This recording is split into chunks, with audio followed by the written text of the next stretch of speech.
Are you tired of people telling you your nostalgia looks like brown avocado? What the fuck was that? Hi, I'm Majora T, and I'm here today to talk to you about a $25 upscaler you can get for your Nintendo 64. It comes in this generic packaging, and hopefully we'll get the job done.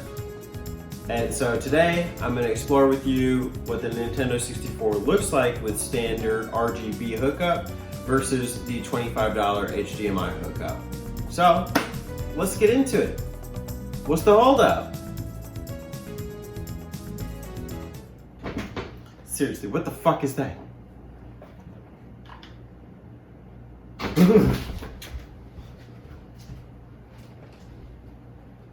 Did you know the Nintendo 64 is a console? And these are a couple great games for it. I mean, I know I was picking fun at Shadowgate here, but it's actually surprisingly good. One of the problems is just that it doesn't really look good on TV, so we're gonna look at upscaling it. All right, this is generic. You're gonna see why. You see like the TV in the background and everything. It's an N64 to HDMI converter, and they very proudly boast that it's made in China. This packaging doesn't even describe what's inside, so like, I have some concerns that this product might not even be what it says it is. There's only one way to find out. And find out we shall. Here we are, the Majora family on the couch. Not. I just kind of fast forward through this. You don't really need to see me unboxing. These are all the items that you're going to get. It's a little more than pictured in the product description, but we're going to go through each of them. You have to power the HDMI cable, or converter rather, for the TV. That's new. Yeah, I didn't expect I was getting some Wii U tablet style thing here where I need to plug two things into a converter. It's okay, I got a surge protector. You can alternate between 16:9 and 4:3 aspect ratio. You need to power the device, and it has an HDMI slot. The other end goes into the AV part of the Nintendo 64. All right, let me walk you through this here. I'm going to show you footage first for each game of the composite video footage. As you can see in the background with Ocarina back there, I know it's a little sludgy. Afterwards, I'm going to show you the HDMI footage, and then I'm going to put them up side by side. And the order is going to go Zelda, Shadowgate 64, Kirby 64. Ready? Let's dig in.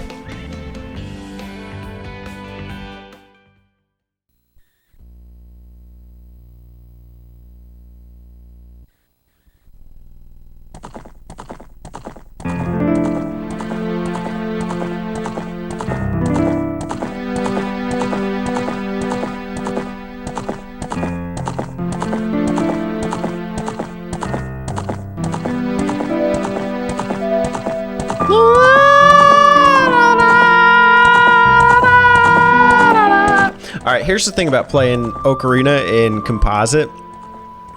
It's a little blurry. You know, a lot of N64 fog. Let's compare it to the HD version.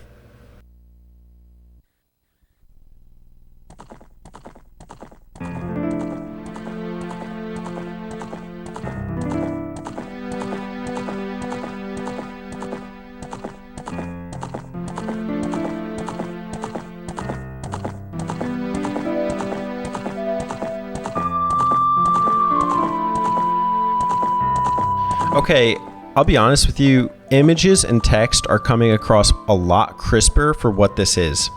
It's not perfect, and part of the issue is that Ocarina of Time is just like an early release for the console, so a lot of textures just don't look great regardless. Like, you could upgrade the game all you want, but the walls are still going to look like brown avocado. The HD upscaler does make it look good. You know, I'm gonna admit that. I think, I've been hesitant to replay this game on the N64 because I know how like fuzzy and blurry it looks. I think a really telling moment is just if you compare the tunnel segment that you're about to see and how it's really dark in the composite version and how it kind of has a little more life here in the HD version.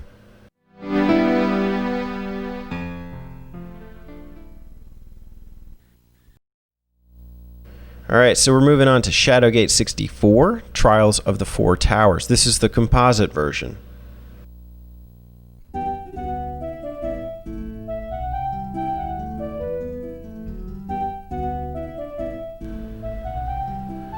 Imagine playing through this 10-hour game in the modern day and trying to figure things out when looking at these textures. It's a nightmare. I did not finish this last time I tried. So let's move to the HD version. There wasn't like a big issue with text before, but it really is vibrant here.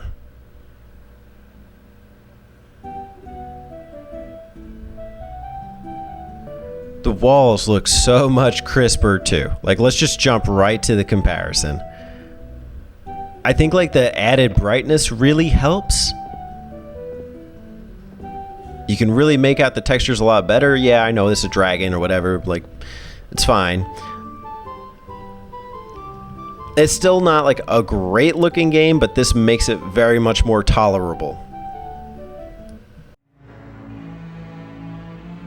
The world spins and time moves on, and your Nintendo 64 continues to play in audio-visual. No, I'm joking. This is a pretty epic text scroll. It doesn't look bad in the composite version, but here in the HDMI version, it's like much brighter. It's easier to see. I don't think Shadowgate 64 has the same issues with text that Ocarina does. Ocarina is just like a lot of the text is very blurry. In this game, it wasn't blurry to begin with, but now it's really standing out. I'm not going to do the test with 4.3 for everything. I just want to show you what happens. So like on the TV, it literally makes a window view, which I imagine on a bigger TV is probably better. But just to give you that little insight. Oh, good old HAL. Well, here we are, Kirby 64. Charming game. Take a look at the composite version.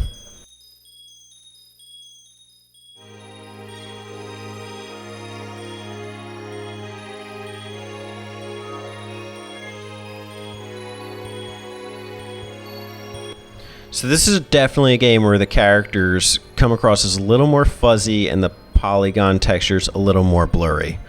Take a look at what the HDMI converter does to the graphics.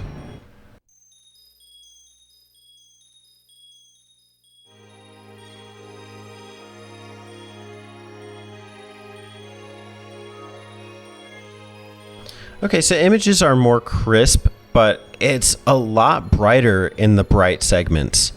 I think that's a theme that you're going to see too as we go into some of the gameplay for it. Alright, so even just look at the brightness difference. I think like Kirby's bright to begin with, and it's kind of an extreme on both ends, how dark it is in the composite and how bright it is in the converted version. I don't think either one of these is perfect. I think it's good to have the options, but I think just the sheer brightness that you have, it might be something you even need to adjust on the TV just to make this game a bit more tolerable. So I'm kind of at this point with the converter. I've only experimented a little bit with it. I haven't really done a full committed playthrough of any game, but I want to address some things. First off, this unit works with your GameCube and the Super Nintendo. They make a point here. It does not improve video quality. It just restores it for the modern TV, the HD compatible TV. And I think it's important to, first off, understand why they're making that disclaimer on the product description. It's because people probably complain that their game still looks muddy and like a Nintendo 64 game, but that's not something you can control. That's the characteristic of games of the time. Does it do the job of outfitting N64 games for modern TVs? Yes. Does it give you an option to even play them in a windowed view on a larger TV? Yes. Is it a cheap product? Yes. But does it work? Also, yes. So I'm not disappointed in it. I think it's a good budget purchase, especially with all of these like options that are out there. Like they have this $150 Nintendo 64 HDMI converter. That's great. But I don't think that that's like very consumer friendly. I think that's very like, how would you say, like hardware specialized, friendly, especially for what like it's going to do. You already saw like what an HDMI conversion does with this product. It doesn't like drastically change what the Nintendo 64 game is supposed to look like. It just makes it so that the video channels are recognizing it. When you put RGB, I don't know if I'm using that term correctly. Maybe RGB refers to component, but when you use composite cables on a HD TV, you're only putting in one video channel into the TV. Okay? And HDMI kind of conglomerates the channels together from what I understand. So that's why it comes across more crisply. Personally, this product is good for me. It even works with the capture software, so that's great. That's my experience with the $25 converter. I can't really put a name to it, but I can put the Amazon link in the description below. It is like $27, but it's fine. Go get the Amazon Prime trial or whatever and order one, and then you can cancel your subscription. And let me know, is this a product that interests you, or do you have another way that you upscale your Nintendo 64 games, as well as SNES and GameCube? I do have another way that I upscale GameCube, and I'd be happy to talk about that later. But hope you enjoyed the video. Make sure that you subscribe if you're interested in more hardware and video game related content. This has been Majora T, and I'll catch y'all later.